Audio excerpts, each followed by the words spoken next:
Activité physique, nutrition, entraînement, santé mentale, expérience de vie. Voici le balado En action. Une production du groupe Défi. Salut tout le monde, santé, je m'appelle Hugo Clermont, j'accompagne un invité pendant ce balado d'une trentaine de minutes qui s'appelle En action. On fait un peu les choses à l'envers parce que cette portion-là, c'est-à-dire l'introduction, je l'enregistre après avoir rencontré et interviewé mon invité. Et dans le fond, il faut que je trouve une façon de vous résumer ça puis vous inciter à poursuivre l'écoute. D'abord, on discute de son profil, son parcours, ses raisons de l'amener à vivre, disons, en orbite autour du mot santé. Aujourd'hui, je reçois un boxeur, un athlète, un entrepreneur, un artiste, un gars sensible mais impulsif, un gars pour qui j'ai un grand respect. C'est difficile à expliquer, mais cette rencontre-là m'a inspiré énormément. Il y a des chimies qu'on n'arrive pas à expliquer avec des mots. Je souhaite simplement que ça vous fasse le bien que moi ça m'a fait. Je reçois aujourd'hui le fondateur de Bouddha Station, Christian Genet. Dans 3, 2, 1, action! Christian Genet, santé. Merci de l'invitation. Ça fait plaisir. Merci d'être là. Merci d'être là. Je dis merci d'être là, mais c'est moi qui est chez toi. On est où en ce moment, Christian? On est dans nos bureaux de coworking qu'on a intégrés il y a environ 1 an et qu'on s'apprête à quitter là, bientôt parce que l'entreprise a vraiment grandi. Fait qu'on est dans les derniers milles ici, là. Christian, j'ai envie de débuter l'entrevue avec toi, l'entretien avec toi. Est-ce qu'on peut se tutoyer? Ben oui, absolument. Je demande la permission. On se connaît pas. On s'est vu pour la première fois. Il y a 20 minutes, 25 minutes. Moi, je dirais 15. Là. Ouais. J'ai réussi à me perdre dans un endroit si petit, d'ailleurs. Je sais que ma mère qui écoute rit en ce moment parce que c'est pas la première fois que son fils se perd dans un endroit si petit. Je suis têteux, je le sais, mais je suis content d'être là. Puis j'ai lu assez sur ce que tu fais depuis plusieurs années, mais pas tant que ça. Tu es quand même jeune, puis ce que tu as construit, ça date pas des années 70, comme dirait mon père.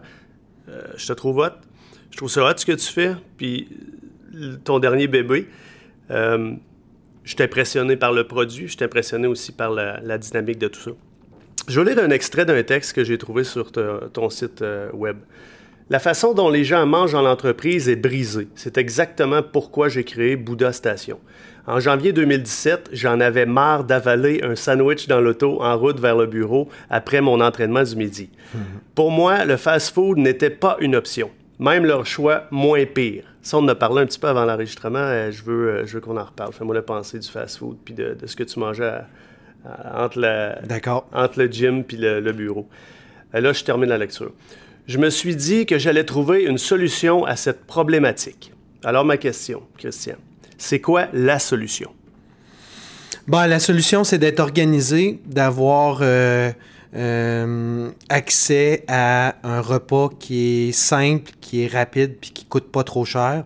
Selon ces 3 conditions-là, on réussit à changer les habitudes des gens. Dès que tu as à mettre ton manteau, dès que tu as à mettre un effort de préparer un lunch ou dès que tu as à sortir, aller chasser quelque chose sur la rue, ça se gâte. Oui. Ouais. Surtout à l'heure où on est en ce moment. Je veux dire, les jeunes familles maintenant, puis on parle de plusieurs familles reconstituées. Là. Une semaine tes enfants, une semaine tes pas. Moi, je suis encore... je suis spécial. Je suis encore avec la mère de mes enfants. Mais t'arrives dans un moment tellement important, là, puis tes réflexions sont tellement pertinentes, là. Parce que oui, on mange mal, puis notre défaite, c'est de dire notre excuse, c'est on n'a pas le temps. Oui, notre excuse, c'est tout le temps, on est pressé. Puis malheureusement, c'est mal fait aussi en ce moment. Souvent, la bouffe santé, c'est synonyme de compliqué ou de cher. Rien de pire que quand tu es pressé, c'est compliqué, ou que à chaque fois que tu veux manger un repas le midi, il faut que tu donnes ta maison en hypothèque, c'est un peu plate. Moi, je veux que tu m'expliques le plus simplement possible. Moi, je le sais, là, mais je veux que tu l'expliques aux gens. C'est qu'est-ce que Bouddha Station offre comme service et produits? Alors, on fournit un petit frigo aux entreprises que l'on remplit chaque semaine de lunch santé et éco. OK. Les employés peuvent ouvrir la porte, choisir un repas, le payer via notre application et ensuite de ça, le déguster. OK. Fait que concrètement, là, moi, je travaille dans une entreprise X qui fait affaire avec vous le midi, à midi 1. Pas besoin de manteau, pas besoin de bottes, pas besoin de parapluie par rapport à certains jours, même le mois de mars. Puis j'ouvre le frigidaire, je me prends un lunch. J'imagine qu'une offre, tu sais, on mange pas toute la même chose. Je me trompe pas. Ouais. En fait, je suis certain, parce que j'ai lu sur votre truc, j'ai lu votre menu, l'eau à la bouche. Et là, il faut que je paye avec mon téléphone avant de manger? Ben, en fait, si je reviens là, à la base, là, c'est que moi, j'ai pensé à ça un peu comme un service. Dans tous les bureaux, en 2020, il y a une machine à café. Alors, ça t'oblige pas à prendre du café au bureau. Ça se peut que certains matins, tu arrives avec ton café Starbucks ou Tim Hortons. Par contre, ça t'arrive de rencontrer des gens, d'être au bureau l'après-midi, d'avoir envie d'un café. Et là, à ce moment-là, tu te déplaces dans la cuisine du bureau et tu te fais un café. Oui. Ça va t'arriver d'apporter un lunch pareil puis d'aller rejoindre des amis au restaurant le midi. Oui. Pareil. Oui. Mais il y a certains midis où ça fit, où tu veux sauver du temps, où tu veux pas sortir. Nous, on a pensé à ces midis-là.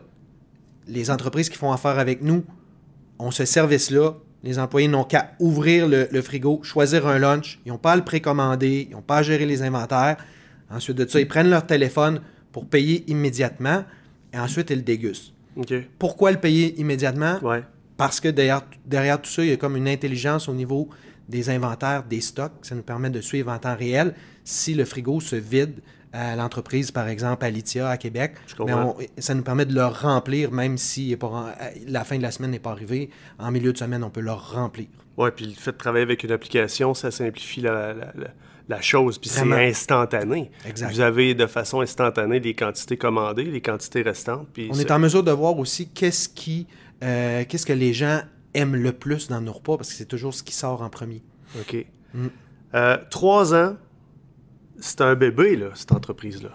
Oui, en fait, de l'idée qui est partie il y a 3 ans à finalement un petit comptoir que j'ai ouvert en janvier 2018. On peut dire que ça fait 2 ans. Là. C'est encore un bébé, mais un bébé qui dernièrement a pris une belle vitesse. On est en croissance, là, je te dirais, d'environ 30 à 40 % par mois. C'est un moment où c'est très rassurant pour un entrepreneur comme moi. C'est plutôt inconfortable pour mon équipe. C'est vrai? Ben oui, parce que la croissance, ça amène plusieurs défis. Il faut grandir l'équipe, il faut former cette équipe-là, il faut les coller à nos valeurs d'entreprise. Puis nos besoins aussi, autant dans tous les domaines, au marketing, en vente, aux opérations, à l'expédition, ils grandissent, donc il faut s'organiser. Je comprends. C'est sûr que, je veux dire, j'allais dire, tu peux pas dire non, tu peux dire non, mais c'est délicat à ce moment-ci. On dit souvent que le succès fait mal. Je comprends un peu ton questionnement. Par rapport à l'objectif, on a parlé d'une vision d'entreprise qui était attachée à 250 000 personnes par mois d'ici 2024. Es-tu proche de ça? Non, on a 2 ans de fête. Humblement, je ne suis pas proche de ça. OK.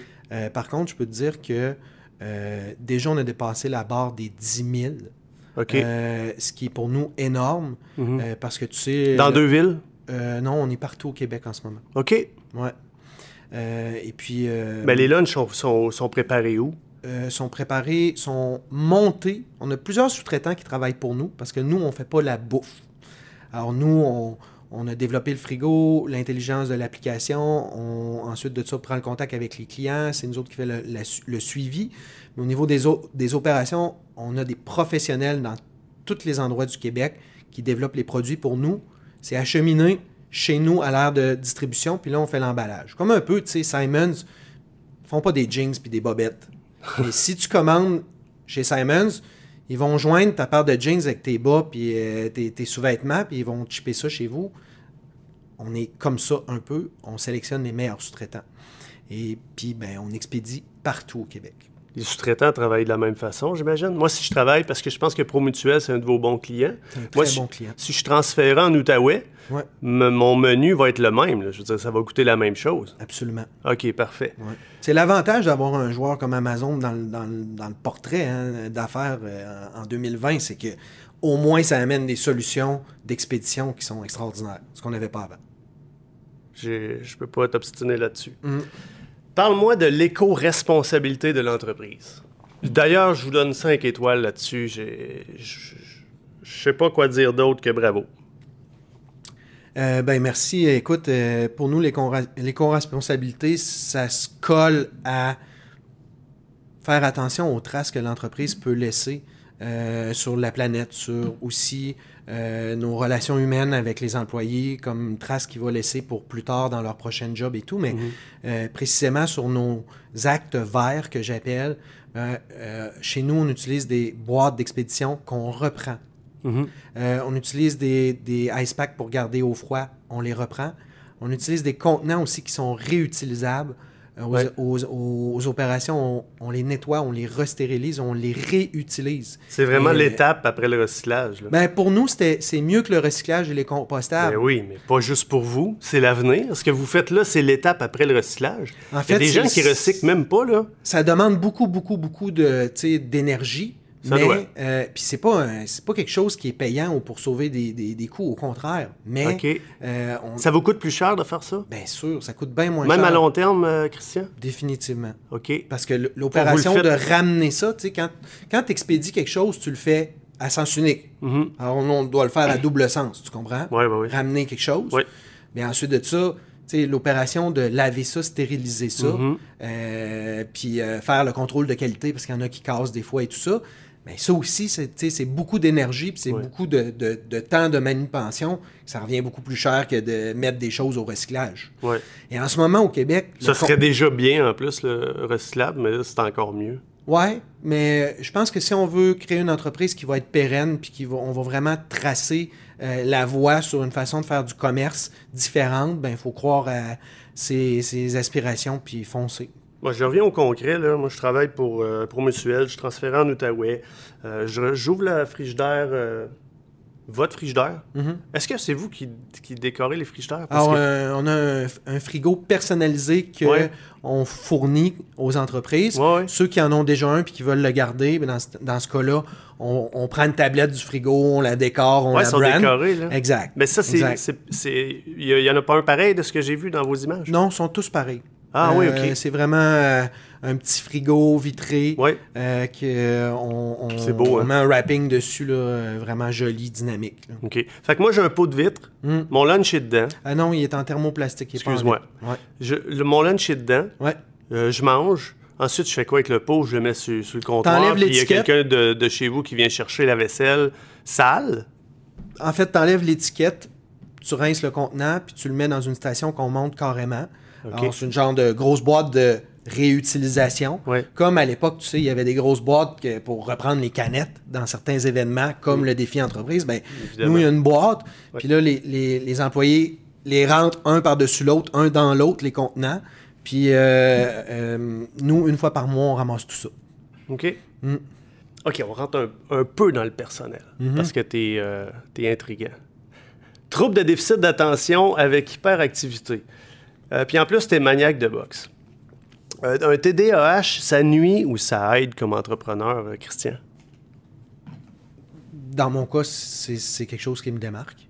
Je pense que c'est une grande qualité, c'est un point positif à partir du moment où tu sais comment l'exploiter. Puis tu es en mesure d'avoir des mécanismes de défense qui vont bloquer certains côtés très négatifs du TDAH. Très négatif comme quoi? Ben, tu sais, je te mentirai pas que dans ma jeune carrière d'entrepreneur, j'ai manqué d'humilité. Dans ma jeune carrière d'entrepreneur, j'étais un gars qui était aussi très, très impulsif, qui pouvait se fâcher, et qui manquait aussi qui pouvait devenir obsessif sur certaines choses, qui manquait de focus. Alors, ça, c'est toutes des choses que tu apprends à créer une espèce d'équilibre de vie qui va te mettre en contrôle de ça.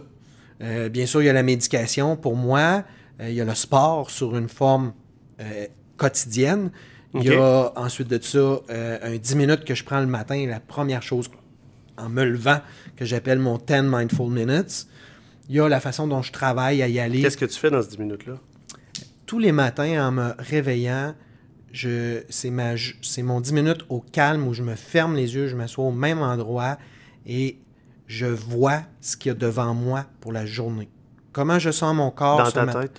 Ouais. Comment je sens mon corps ce matin-là, comment je vois ma journée, qu'est-ce que j'ai à réaliser et qu'est-ce qui sera important pour moi de vivre au niveau des émotions. Je vais être confronté à quoi au niveau des émotions? J'ai une rencontre avec telle personne, je dois annoncer telle nouvelle, je vais aller faire du sport sur l'heure du dîner, je vais aller chercher ma fille à l'école, this and that, j'analyse ça, puis je me dis, dans tout ça, j'ai envie de vivre telle émotion, puis il y a peut-être tel chaos que je vais faire face, auquel je vais faire face, de quelle façon, moi, je vais aborder ça. Tu vas le prévoir, le chaos? Tu sais, on parle parfois de visualisation, là. Les problèmes, est-ce que tu les visualises ou au contraire, tu visualises le scénario complètement à l'opposé de l'anxiété? Comprends-tu ma question? Oui, je comprends bien ta question. En fait, tu parles de chaos, c'est gros, là? La première chose, c'est un réflexe de boxe, OK? Oui, c'est d'essayer d'analyser ce qu'il y a devant moi, de quelle façon je vais réagir, de quelle façon, si ça ne se déroule pas comme je l'ai anticipé, je vais être capable de retourner dans le coin du ring puis respirer. Okay? Mais quand on conduit une voiture, c'est pareil. Il faut essayer d'entrevoir s'il y a des obstacles sur le chemin. Il faut être capable de... Et en vélo de montagne, c'est pareil. Si tu regardes ta roue, ça ne marche pas. Le plus loin que tu regardes, le mieux c'est, le plus tu es en équilibre, puis le plus ça avance. Tu sais. Mais dans ma journée, c'est la même chose. Je n'essaie pas de voir le négatif, de tout prévoir, mais j'essaie d'entrevoir s'il peut y avoir des obstacles et de quelle façon je vais rester en équilibre avec moi-même. De quelle façon, moi, je ne vais pas revirer dans des comportements que j'ai déjà eus il y a 15 ans, par exemple. De quelle façon je vais rester en position de self-awareness, je vais me contenir, puis je vais rester en paix avec moi-même. C'est plus de cette façon-là que je le vois. Ça, c'est tous les matins pendant 10 minutes? Oui. Okay. C'est vraiment un rituel que j'ai tous les matins. Parle-moi de ton passé d'entrepreneur. Écoute, j'ai travaillé, j'ai étudié en droit. OK. T'as quel âge, Christian? Je vais avoir 45 ans dans 18 jours. Je viens d'un milieu de travail spécial. J'ai travaillé dans les clubs de danseuses, moi, pendant que j'étais aux études à l'université. Pendant tout près de 4 ans, j'ai été gérant dans un club de danseuses, dans des moments entre 96 et 99 où c'était la guerre des motards au Québec, si tu te souviens. Oui. Alors, j'ai vécu ça de près. J'ai vécu mon meilleur ami qui était dans les Hells Angels, qui s'est fait descendre. Je me suis sauvé pendant 6 mois. Et à travers tout ça, moi, je venais d'un milieu très, très religieux dans ma famille et tout. J'étais beaucoup en opposition avec mon père. Et c'était une façon pour moi de faire des sous faciles, rapides et tout ça. Durant tout ça, ces années-là, j'ai tout le temps été près du sport. Je prenais 0 drogue. Je prenais pas d'alcool. J'étais le candidat idéal pour gérer dans un milieu où il y avait à peu près tous les vices. Je comprends. Alors, quand je suis sorti de là, la journée où mon ange gardien, disons, s'est fait descendre, okay. Je me suis sauvé pendant 6 mois. T'as eu peur? Ouais, j'ai eu peur. Pas à cause de mes comportements, mais à cause de ce que je savais. J'en savais beaucoup. Raconte-le pas, si ça te dérange. Et puis, ça m'a permis d'aller terminer mes 4 derniers cours que j'avais à l'Université Laval, à UBC. Et puis, au retour, j'étais dû pour faire un stage dans un bureau d'avocat. Écoute, j'ai toffé 2 jours. C'est vrai? Ouais. Et de là, je me suis dit... Est-ce que ces gens-là connaissaient ton passé? Non. Okay. À l'époque, c'est quelque chose que je cachais. Et puis, de là, en revenant chez moi, je me suis dit, j'ai tellement besoin de liberté, j'aurai pas de plaisir dans la vie à être un avocat, c'est pas une vie qui est faite pour moi, j'ai pas de plaisir. Je vais essayer de me lancer en affaires. Et j'avais pas une scène, mais j'ai toujours été un artiste, moi. Je savais pas faire des sushis, mais j'en avais tellement mangé à Vancouver que je me suis dit, il n'y en a pas au Québec, mais il semble que c'est impossible de se faire livrer autre chose que du poulet puis de la pizza. Je vais me partir ça. Alors, j'ai parti... Là, on est à quelque part dans les années 2000, Christian? Oui, là, on est le 31 août 2000. J'ai parti une petite entreprise qui s'appelle Sushi Taxi, qui est pas pignon sur rue. Ben oui. Et puis... ça a marché pas pire, ça? Tranquillement, pas vite, c'est parti d'un petit projet à une entreprise, à une moyenne entreprise. Puis j'ai vendu ça en 2016, à la fin de l'été 2016. OK. Tu as vendu ça, écoute, pourquoi? J'étais plus on s'entend, ça allait bien, là. Ça allait très bien. mais j'étais plus là. Cérébralement? J'avais fait un accident d'hélicoptère en 2016 qui m'a vraiment shaké, qui a failli me coûter la vie. Okay. Je venais d'avoir 40 ans il n'y a pas très longtemps aussi. J'avais passé ma vie là, en analyse, puis j'allais au bureau le matin, j'avais le goût de vomir, j'avais plus de fun, j'avais l'impression qu'il y avait juste une personne qui poussait, c'était moi. Est-ce qu'il y a une blonde, une conjointe, des enfants dans ce décor-là, à cette époque-là? Il y a une conjointe à cette époque-là. Tu sais, moi, j'ai eu tous les défauts dans la vie. Là. Je travaillais dans un milieu que je t'ai raconté tout à l'heure, donc j'étais un courageux de première. Là. Okay. Dans tout ça, en 2000, j'ai été père de famille d'une mère avec qui je n'ai jamais été. Alors, la mère de ma fille, j'ai jamais été une journée, ni même une minute. J'aime dire une chose, c'est que tous les jours, je remercie Amélie, la mère de ma fille, qui s'appelle Clara. Et c'est le plus beau succès que j'ai eu dans ma vie. Amélie, c'est la maman, puis Clara, c'est la fille? Exact. Si j'ai bien compris, là, tu la vois régulièrement encore? Oui, c'est mon plus gros succès dans la vie. Là, je te dirais, on n'a jamais été en cours, on n'a jamais été devant un juge ou en médiation. C'est toujours entendu une semaine sur deux. Quand ma fille a eu 14 ans, elle veut vivre chez moi à temps plein. Mm-hmm. Puis en ce moment, ma vie vit chez moi une semaine sur deux. Puis va termine là, sa technique policière va rentrer à Nicolette en septembre. C'est vrai? Ouais. Elle connaît tout ce que je viens d'entendre là? Oui. C'est vrai? Je me suis mis à table. Elle est fière de papa, puis... On n'a pas tant parlé de mon passé. Elle le connaît de A à Z. Puis je me suis mis à table par rapport à ça et tout ça, mais... les enfants, ça vit dans le quotidien, pas dans le passé, et c'est très correct. Mm-hmm. Elle analyse son père selon ses comportements quotidiens, et c'est très correct. OK. Oh, là, toute une parenthèse. J'ai eu des frissons, moi, en passant. Tu t'attendais pas à ça, hein? Non, pas du tout. Avant le podcast, il faut que je vous fasse une confidence. Là. Je me suis fait demander s'il y a des endroits où je voulais pas aller ou s'il y a des trucs, puis de toute façon, je vais effacer ça après. Mais là, j'espère que ça t'effacera pas après. Non, je peux pas. On peut pas toucher à ça. Parfait. Je vais faire une image de boxe. Là, c'est un jab. Parlons de boxe. La boxe, par rapport à ce que tu es comme entrepreneur, il y a un parallèle à faire. Je suis pas fou, je le vois, je l'entends. Pourquoi la boxe? Par accident au départ, parce que je voulais me remettre en forme. Et puis, je suis tombé en amour avec ce sport-là à cause d'une chose simple. J'adore apprendre et à la boxe, encore après 15 ans que je pratique la boxe, j'apprends à tous les entraînements. Pour moi, ça, c'était formidable. Pour moi, c'était un jeu plutôt que d'aller au gym soulever de la fonte ou faire des trucs de même. Puis parce que j'avais tellement un sentiment de bien-être après une heure de boxe, c'est fou. J'avais réussi à mettre mon cerveau de fou à off pendant une heure. Alors, c'était un délice. Puis la boxe, ça a changé ma vie parce que ça m'a montré à focusser. Ça m'a démontré l'humilité beaucoup que peut-être je manquais dans ma vie. Ça m'a montré aussi le fait d'être capable, la résilience. Que tu n'es pas un mauvais boxeur, des fois, de mettre un genou à terre parce que tu te protèges puis tu veux faire attention.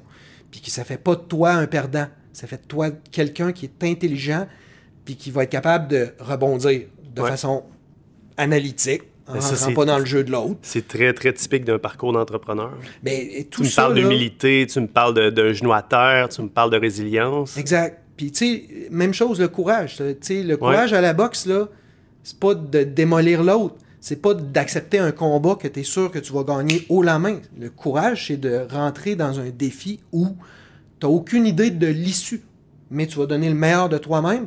Puis ce qui va arriver, tu vas le faire d'une façon vulnérable, d'une façon humble, puis tu vas apprendre là-dedans. Pour moi, c'est tellement toutes des leçons humaines, mais aussi de leadership. Puis le leadership et l'entrepreneuriat, c'est tellement collé ensemble. Ça me fait tomber en amour avec ce sport-là. Sur ton site, c'est écrit... en fait, c'est pas sur ton site, c'est sur un mur à l'intérieur de vos commerces. « Be a game changer, the world has enough followers ». Ça signifie quoi pour toi? Et pour moi, c'est tellement important. Ça fait partie des trucs que j'ai voulu donner en héritage à ma fille. C'est d'être unique. De savoir ce qui te différencie dans la vie. De connaître c'est quoi ton edge et de l'amplifier. Plutôt que d'être un mouton qui va suivre le troupeau. Fait au niveau de la personnalité, au niveau des amis, au niveau de la business, c'est pareil au niveau de la business. Pas de différenciation, pas de business. Au niveau des employés, pas de différenciation de marque employeur. Très dur de recruter en 2020. Tu es propriétaire du club de golf Empire. Ben, en fait, il n'y a pas réellement de propriétaire. De boxe. Qu'est-ce que j'ai dit? De golf. De golf? Fais-moi pas jouer au golf tout de suite, s'il te plaît. OK. Mais écoute, oui, quand j'ai racheté Lafayette, j'ai tourné ça en OBNL. Alors, on a des projets vraiment philanthropiques avec ça. Le Centre Procession d'Intervention de Québec, puis le Centre Jeunesse de Québec. Je suis content que tu en parles parce que c'est beaucoup plus que des gars qui se tapent d'en face, là. Oh oui, absolument. Tu sais, je te parlais de Dan Bigra plus tôt aujourd'hui. Ouais. Je fais un parallèle avec ça. Les gars, en ce moment, les petits gars, les ados, les pré-ados, il y a une espèce de rage intérieure. Ils ont quelque chose, ils ont envie de communiquer. Des fois, c'est pas par des mots. Puis je pense qu'il y a quelque chose à aller chercher dans cette façon de faire-là. Écoute, tu sais, je t'ai raconté une époque plus sombre de ma vie. J'ai été mis en contact avec le sexe, la drogue, le rock'n'roll. OK. Et j'ai été une personne qui a été complètement KO de voir qu'il y avait de la prostitution juvénile à Québec. Pas au Québec, mais à Québec. Et vraiment comme une usine. Ouais. C'était pour moi naturel de vouloir aider. Oui. Puis avec la boxe, pour moi, c'était comme cohérent. On a monté un projet avec le Centre d'intervention prostitution de Québec. Et là, je dois dire une chose. Imagine, il y a environ entre 12 et 16 mineurs, entre 16 et 17 ans, qui viennent s'entraîner chez nous chaque année à titre gratuit. Okay? C'est du monde de la rue, là. Quand ils arrivent chez nous, ça fait 1 an qu'ils sont en démarche au Centre d'intervention prostitution de Québec. Ça les met à 15 ans. Okay? On en reçoit entre 12 et 16 par année. C'est quoi le pourcentage qui fait de la boxe parmi ceux qui vont au Centre d'intervention prostitution de Québec? Peut-être 30%. Okay. C'est quoi le pourcentage, tu penses, de jeunes de la rue qui se ramassent au Centre d'intervention prostitution de Québec? Pas beaucoup. 15-20%. Il y en a combien dans la rue? Il y en a en tabarnouche. Plus qu'on tu comprends? La boxe, pour moi, ça a été tellement naturel de monter avec eux un programme qui, dans le fond, fait en sorte que les jeunes adolescentes font du sport. Oui. Ils se rendent compte rapidement que quand ils font quelque chose puis ils mettent une petite récurrence, ils deviennent bonnes. C'est un entraînement rigoureux, tu sais. Je veux dire, on parle de sécrétion d'endorphine, est-ce qu'on parle de... Définitivement. Évidemment, je suppose qu'il y a des frigidaires, des frigos Bouddha Station sur place. Il y en a un, effectivement. Écoute, on a monté une salle avec 30 sacs de boxe dans le noir, avec un coach qui est en avant avec un micro. Fait qu'il n'y a pas d'espèce de mesure avec les autres, de comparatif, de telle personne, ça fait 10 ans, moi, ça fait 5 ans. C'est selon l'intensité que tu mets sur le sac. Mais les jeunes filles, dans tout ça, là, ils réapprennent à avoir confiance en eux. Ils réapprennent aussi à sortir les émotions. Il n'y a pas de bonnes ou mauvaises émotions, des émotions qui sont trop prises à l'intérieur de toi. Il faut que tu apprennes à les sortir, puis ensuite de ça, à être capable de les débriefer, les analyser, puis à avancer dans tout ça. Et puis, au bout du compte, ça leur donne confiance qu'ils peuvent réussir d'autres choses dans leur vie, puis qui sont des bonnes personnes. Alors, c'est un projet qui met les bases, tu sais, puis pour que les adolescentes ils se rendent ailleurs. OK. On revient au lunch. À travers tout ça, toi, tu as décidé de faire des lunchs. OK, moi, là, tantôt, je vais partir. Je peux-tu aller à quelque part puis acheter un repas de Bouddha Station où il n'y a plus de... Malheureusement, non. Je sais pas, mon restaurant, c'est pas dans les plans? Non. On est vraiment une entreprise techno. Puis à la même chose, tu sais, je pourrais comparer. Si tu as une machine à coke au bureau, tu vas pas aller chez Coke, l'entrepôt, tout ça, ils vont te livrer. Je comprends. Nous, c'est un service que l'employeur offre à ses employés, ou que les RH rentrent, ou que les employés disent « Peux-tu contacter notre employeur pour rentrer ça? Ça serait super. Qui nécessite presque pas d'investissement.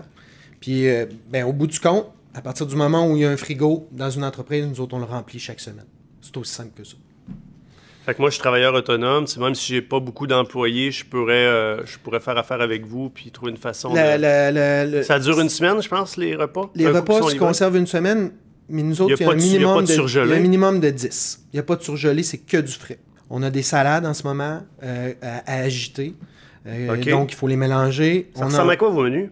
C'est ça. On a des salades à agiter. Ensuite de ça, on a des ramen qui est vraiment une base de ramen qu'on a développé avec le Centre de recherche en alimentation, C'est vrai? qui sont aux épinards, Oh. avec des poudres qui sont déshydratées de légumes et non bourrées de sel. On rajoute des légumes et des protéines bio par-dessus ça. OK. Fait que quand tu sors un ramen, tu as ébouillanté, mettre de l'eau bouillante, tu refermes ça, tu attends 5 minutes. Puis tu as un repas comme hallucinant, chaud, parfumé. Puis sinon, on a des repas à réchauffer au micro-ondes. Toujours dans le créneau santé, toujours dans le frais, il y a 0 congelé chez nous. OK. C'est que ça permet de manger au bureau pour 10 à 12 $ tout compris. Par jour. Ouais. Puis... Fait que pense-y, tu vas au Tim Hortons, c'est dur que ça coûte en bas de ça. Non, mais tu vas n'importe où, Christian, n'importe où. Ouais. Même à l'épicerie. Question super niaiseuse, OK, mais j'ai pas le choix de la poser parce que j'entends les gens qui écoutent se la poser. Est-ce que c'est bon? Parce que on a mangé des épinards puis de la poudre. Tu sais, une de mes 4 valeurs, soit celle que j'ai collée à mon entreprise, une parmi celles-là, c'est excitant. Pour Oui, moi, j'ai là, lu ce mot-là partout sur votre le site. goût doit être excitant, la façon dont on communique avec les clients, la facture doit être excitante. Mais le goût en premier, ça doit être excitant. Il n'y a rien qui rentre sur le menu chez nous si le goût n'est pas excitant. Ton côté artistique. De toute façon, si les gens n'aiment pas, je suppose qu'ils ne recommandent pas. J'ai lu un paquet de commentaires. Puis c'est pas on veut pas que ça sonne comme une infopub, cette émission-là. Moi, je me pose vraiment ces questions-là. Puis je veux dire, c'était... Oui, tu arrives dans un moment où il y a une tendance... c'est trendy, là, parler santé. C'est trendy de parler éco-responsabilité. Mais au-delà de ça, c'est tout à ton honneur de le faire. Bien, sais-tu quoi? Je suis pas d'accord avec toi. OK. C'est trendy. Je pense que là, les entreprises se sont rendues compte qu'ils doivent prendre soin des employés, puis ils cherchent des façons de le faire. C'est façon de les attirer de toutes les manières. Le mot santé est un mot qui nous a nui beaucoup en affaires. Je te crois pas. t'explique. Quand on colle le mot santé à bouffe, là, Ouais. 70% des Québécois, ils pensent tout de suite tofu, ils pensent tout de suite luzerne, ils pensent tout de suite chair ou ils pensent tout de suite quelque chose qui est compliqué. 70%? Ouais.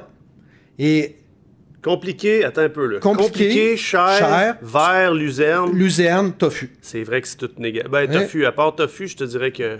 Sais-tu quoi? Le tofu, là, les ventes commencent à monter, ça commence à se démocratiser. Mais monsieur, madame, tout le monde, c'est pas vrai qu'ils achètent du tofu à l'épicerie. T'as raison, Christian. Ouais. J'ai trop d'amis green. dans ce cas-là. Et puis, il y a un autre pourcentage de gens qui prennent vraiment soin de leur santé. Et eux ne veulent pas se faire dire santé, ils veulent que ce soit eux, par choix, qui le décident ce qui est bon ou mauvais pour eux.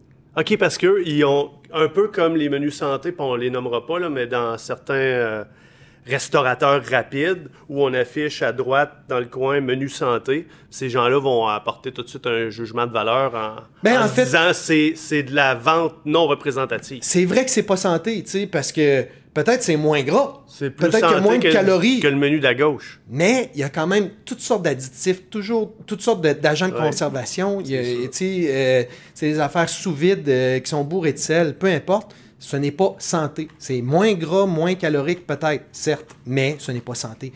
Fait que le mot santé collé à la bouffe, pour nous autres, ça a été quelque chose qui nous a fait mal, puis c'est vraiment pas trend. C'est étrange. OK? Ben, c'est ça. Et puis, j'aime dire qu'en affaires, tu peux t'attaquer à un problème, mais pas à 2 ni 3.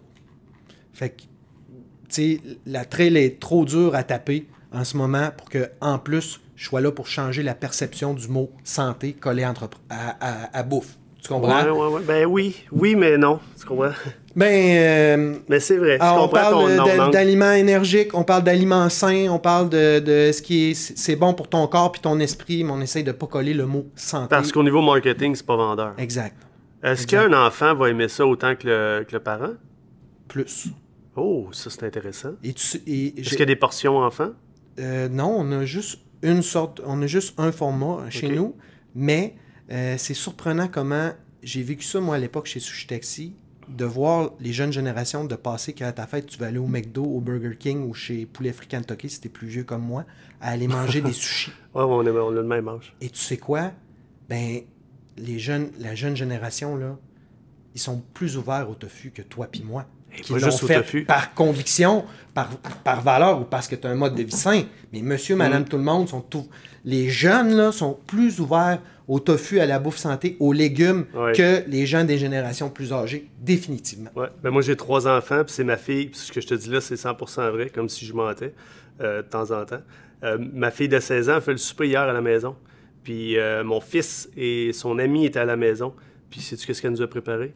Du tartare de saumon. Avocat. Je vis ça chez moi aussi. Quand j'avais 16 ans, puis je faisais à souper là, à la maison, là, je peux te dire que c'était souvent des grilled cheese, des hot dogs. Des croquettes Puis de j'ai poulet. rien contre mes parents, mais on n'avait pas cette ouverture-là. Mais c'est super. Ça fait juste démontrer que la société évolue puis que prendre soin de soi, c'est quelque chose qui s'enseigne puis qui s'apprend. Est-ce que ça est dans les plans? Parce que là, on parle d'enfants, on parle de préadolescents, puis je suis content qu'on ait la... Ben, je suis content d'entendre que ce que je pense est vrai, c'est-à-dire les jeunes sont plus ouverts que leurs parents, encore plus que leurs grands-parents. Puis non seulement sont plus ouverts, mais les jeunes, on parle de préadolescence, là, sont en train de modifier la façon de consommer de leurs parents et de leurs grands-parents. Parce que moi, ma fille a une influence sur moi, elle a une influence sur ses grands-parents aussi. Ce que je voulais dire, c'est, est-ce qu'on entre dans les écoles bientôt? Est-ce que c'est possible de le faire? Est-ce que c'est réaliste de s'approcher des écoles? Puis je vais aller plus loin que ça, des centres sportifs. Tu sais, les méga-centres multifonctionnels, là, où il y a soccer, hockey, gym, Ben, la réponse est oui, check. C'est-à-dire... Oui, check. École Vision, déjà. Commission scolaire Marie-Victorin, déjà. Excellent.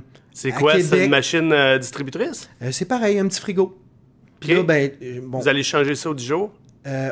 chaque semaine, on Il n'y a pas de remplit. gaspillage? Qu'est-ce que vous faites avec ça quand ça dépasse? La date de... Le premier mois, nous, on reprend les stocks qui sont périmés.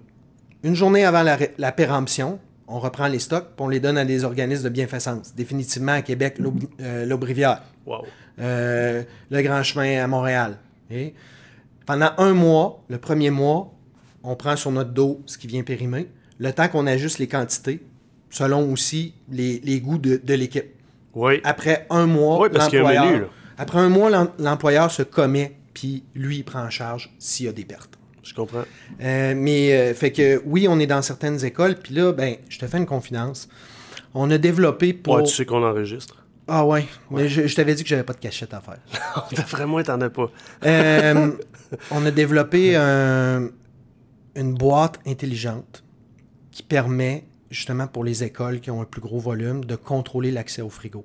Puis de ne pas se faire shipper un lunch, ou bien que la personne dit « j'ai pas mon téléphone, puis je vais payer après-midi ou demain », puis il l'oublie. Fait qu'on a développé une boîte intelligente. Tu vas sur l'application, tu choisis ton lunch, tu le payes. Tu as 30 secondes pour ouvrir le frigo parce que ça envoie un signal pour ouvrir le frigo. Oh, c'est très techno. Les centres sportifs? Les centres sportifs, ben le centre d'entraînement Bruno Langlois, entre autres, à Québec, qui est un centre d'entraînement pour cyclistes, et vraiment, puis je te salue Bruno, là, merci vraiment, tu es un ambassadeur incroyable. Écoute, c'est fou le nombre de salades que ces gars-là mangent. D'après moi, ils les mangent en roulant tellement qu'ils en mangent, ça n'a pas de bon sens. C'est lui qui te remercie, mais bon. En tout cas, c'est une belle association. Il y en a d'autres aussi, le Steph to Sweat à Québec et tout. Fait que c'est comme une association qui est un peu naturelle. Hein? Quand tu fais du sport, tu veux mieux manger, mieux dormir et tout. Ben oui. Fait que c'est venu naturellement. Oui, puis les parents sont pas équipés pour nourrir leurs petits sportifs. Moi, c'est de même que je le vois. Ben, il y a la notion aussi que plus tu fais du sport, moins tu as de temps. Fait que le temps qui te reste, là, quand t'es petit cul puis tu fais du sport beaucoup, comme moi j'ai vécu dans ma jeunesse, le temps pour tes devoirs, il est limité, il faut que ça opère. Ouais. C'est soit que t'es fait pas ou quand t'es fait, il faut que ça opère. Puis t'as pas le temps d'écouter la télé puis ça te dérange pas. Mais maintenant, c'est pareil. Sauf que une des choses qui tombe rapidement, c'est les repas. C'est les repas parce que il y a tout plein de solutions dans le marché. On est une parmi celles-là. Définitivement, ceux qui prennent soin de leur santé, ben, on est une solution incontournable maintenant. Là. Est-ce que toi, tu en manges à tous les jours? J'en mange pas tous les jours. OK. Et pour une raison simple, j'essaie de garder une espèce de distance puis de pas me tanner aussi. Là. Je comprends. Tu sais, garder un œil critique sur le produit final, c'est important. L'avenir de Bouddha Station, c'est quoi? C'est définitivement, à partir de septembre, la conquête de l'Ontario. OK. Puis après ça, de l'Est des États-Unis. Puis c'est de toucher 250 000 personnes par mois d'ici 8 ans maintenant. Le compte à rebours est commencé. Et l'avenir de Christian Genet? L'avenir de Christian Genet, c'est d'essayer de sortir les gens de leur zone de confort. Le bruit que vous entendez en passant, c'est Christian qui je joue suis un avec taponneux, mon Rubik. Mon Dieu. C'est d'essayer de démontrer aux gens, de montrer aux gens du leadership, de démontrer aux gens aussi comment, quand tu sors de ta zone de confort, il y a quelque chose en dehors de ça qui nous fait tellement évoluer. De sentir que je fais une différence, moi, si petite soit-elle, dans la vie d'un jeune qui passe par le Centre d'intervention prostitution de Québec, dans un employé qui est de passage ou qui est chez nous pour 20 ans, sentir que je fais une différence au niveau humain en amenant cette personne-là ailleurs. Pour moi, ça, c'est ce que je veux faire. Je suis convaincu que tu en fais une différence, Christian. Est-ce que tu as déjà embauché quelqu'un de la rue chez Bouddha Station? Non, mais au Centre Empire, oui. Oui, ça doit, hein? Oui. Écoute, c'est tellement une belle histoire. Tellement une belle histoire. Ça a été notre première membre participante du projet, puis elle est rendue intervenante maintenant. C'est hot. Hein? Elle est retournée au cégep, elle a fini son cégep maintenant. C'est incroyable. OK, dernière question. Je le fais avec tous les invités. Je veux que tu donnes un conseil aux gens qui nous écoutent, que ce soit en lien avec, ce que tu veux. Pense-y, tu as le droit d'y penser. Tu prends le temps que tu veux pour y penser. Je veux qu'on termine ça avec un conseil de mon invité, Christian Genet. Le conseil que j'ai à donner est tellement simple, c'est prenez soin de vous. La base dans la vie, c'est prendre soin de soi. Si on veut être capable d'aimer des gens, aimer nos enfants, nos amis, notre blonde, il faut s'aimer soi-même. Si on veut être capable d'avoir confiance en nos amis, nos conjoints, nos enfants, il faut avoir confiance en soi. Puis, même chose, si on veut prendre soin des autres, il faut prendre soin de soi en premier. C'est la base. Prenez soin de vous. Ça se termine avec un frisson encore. Et c'est tellement vrai, ce que tu dis. On dirait l'escalier de Paul Piché. Ah ouais? Je suis un rocker, moi, là. Ça marche pas, ça. Aïe, aïe. Santé, Christian. Ouais, Chin. Désolé d'avoir gossé après ton... en plus, je capote.